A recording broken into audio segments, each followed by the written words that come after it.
What's up, Bulls Nation? It's the Bloody Horns podcast. I'm your host, Justin. Let's get into it, man. So I don't have anything Chicago Bulls to talk today. You know, I was coming up with some topics, trying to brainstorm some Bulls stuff to talk, but none of it really spoke to me. So I'm going to talk about something fun. Let's talk about Slam Dunk Contest. It's All-Star Saturday night. Slam Dunk Contest is tonight. You know, the Bulls, it's kind of Bulls adjacent to talk about the dunk contest. Zach LaVine put on one of the greatest performances we've ever seen in the Slam Dunk Contest. Michael Jordan put his name on the map doing the Slam Dunk Contest. So it's Chicago Bulls adjacent. We surprisingly don't have that much of a history with the dunk contest. You know, Mike did it. Scottie Pippen did it.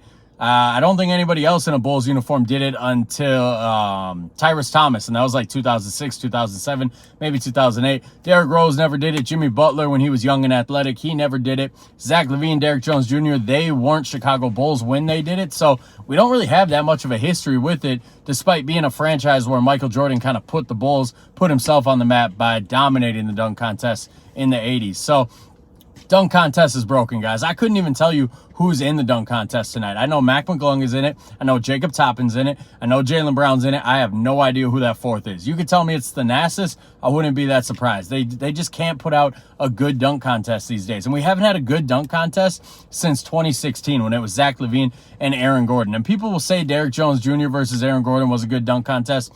I disagree. I didn't think it was that great. You know, Aaron Gordon did some cool shit. I was never that impressed by Derrick Jones Jr. in the dunk contest. I put on Twitter earlier today my 10 greatest dunkers of all time, with the caveat being you had to have competed in a slam dunk contest to qualify. So, you know, Zion, Ja, those type of names, they don't qualify. Somebody put Shaq in theirs. I'm like, motherfucker, Shaq never did a dunk contest. Get the fuck out of here. But a lot of people came back and said, where's Derrick Jones Jr.? And it's like, I was never that impressed by his slam dunk contest. He jumped over people. Cool. Like, props, man. But I was never that impressed. I thought there were way more impressive performances by guys than what Derrick Jones Jr. ever did in a dunk contest. So we haven't got a good one since 2016. And it's because they're putting these names out that we just don't give a fuck about, man.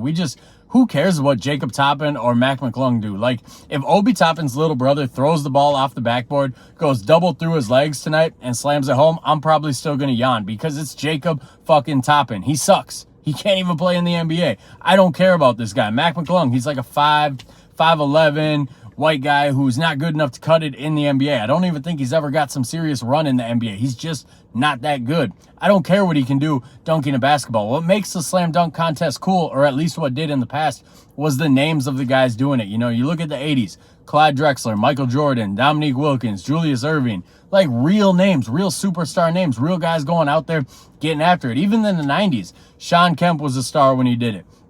Larry Johnson was a I don't remember if he was an all-star, but he was rookie of the year. He had superstar potential. He had the Grandmama commercials. Like, there was hype behind these guys. Kobe Bryant did it. He was the next Michael Jordan when he did it. It was his rookie year. He went out, got that trophy, did his thing. You fast forward to the 2000s, Vince Carter, he was already a star at this point. Steve Francis coming off a rookie of the year, future all-star. Everybody knew it. Tracy McGrady, everybody saw future all-star in his future as well. So Jerry Stackhouse was in that contest too. He averaged over 20 a game. Guys that had gravity, guys that people noticed, guys that people knew. You go throughout those 2000s, Baron Davis did it. Jason Richardson did it. He was a guy that people just knew because he was a 20-point per game scorer and he was throwing down these crazy dunks. Blake Griffin did it. He was a rookie of the year. He was an all-star.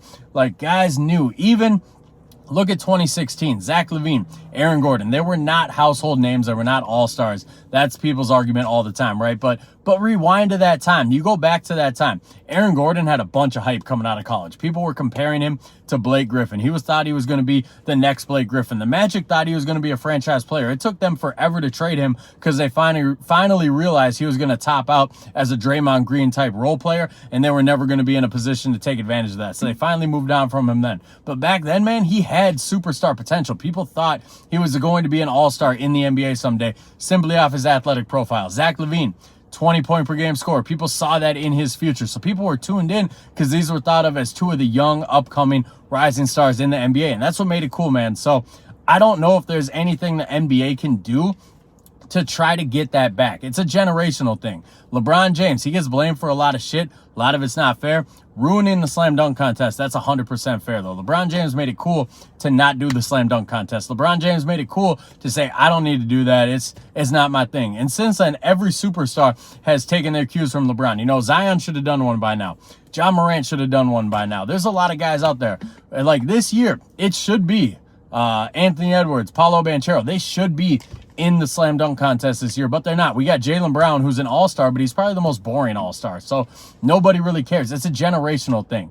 And it comes down to guys need to take pride, not in doing it for themselves, but doing it for the fans. This is supposed to be a fans weekend. You know, it sounds kind of lame. It sounds kind of corny. Do it for the fans, whatever. But at the end of the day, that's what it is, man. That's what it is. It's all about the fans and making the fans enjoy it. Because if you got superstars to do it, people would love the All-Star game, or not the All-Star game, the slam dunk contest again. People would fall in love with it again if you got an Anthony Edwards to do it. I'll bring this as an example. Let's say tonight it's Anthony Edwards versus Mac McClung. Anthony Edwards, he goes up, throws down like a two-handed windmill, a dunk we've seen 1,000 times, but he does it with that Anthony Edwards flair. He does it with that Anthony Edwards gravity.